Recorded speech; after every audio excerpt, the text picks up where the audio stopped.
হয়, গোটেই ডিটেইলছটো প্ৰথম পৰা তেওঁলোকে লৈছে আমাৰ পৰা। তো আমি সেইখিনিকে জনাইছোঁ তেওঁলোকক। সেইটোৱে কেনেকৈ কি হৈছিলে, আমি কেতিয়া গম পাইছিলোঁ, সেইখিনি গোটেইখিনি লৈছে আৰু সেইখিনিকে জনাইছে। আৰু তেওঁলোকে আমাক আশ্বাস দিছে, ময়ো সুধিছোঁ তেওঁলোকে কিমান দূৰ আমাক কি কৰিব পাৰে। কৈছে আমি যিমান পাৰোঁ চেষ্টা কৰি আছোঁ আপোনালোকক ন্যায় দিবৰ কাৰণে। সেইটো কাৰণে তেওঁলোকৰ ওপৰতে আশা কৰিছোঁ, বিশ্বাস কৰিছোঁ। আৰু তেওঁলোকে সেই বিশ্বাস আমাক দিবগৈ পাৰে নাই সেইটো সময়ে ক'ব, নাজানো। কিন্তু আমাৰ বিশ্বাসটো তেওঁলোকৰ ওপৰতে এতিয়া। তেওঁলোকৰ কথা বতৰাবিলাকত ভালেই পাইছোঁ বাৰু। তেওঁলোকে কিবা এটা যে উলিয়াব পাৰিব বুলি আশা এটা কৰিছোঁ। আপোনাৰ বিশ্বাস জন্মিছে?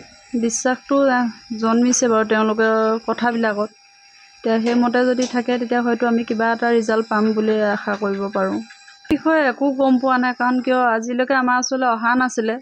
আজি আহিছে, আজিহে কথা পাতিছোঁ। সেইটো কাৰণে তেওঁলোকে এতিয়া আমাক বৰ্তমান আশ্বাসটো দিছে। পিছৰখিনি কেনেকৈ নিয়ে সেইটো সময়ত গম পোৱা যাব এতিয়া। কাৰণ কিয় আৰক্ষীলৈ আমি চাই এমাহ দিন গ'ল, একোতো নাপালোঁ। সেইটো কাৰণে এতিয়াও সময়ে ক'ব, কিন্তু আশ্বাসটো দিওঁতে দিছে তেওঁলোকে।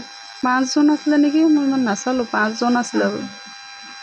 যিকোনো খবৰৰ বাবে যোগাযোগ কৰক আমাৰ এই নম্বৰত 7099017330 আৰু 7099017110।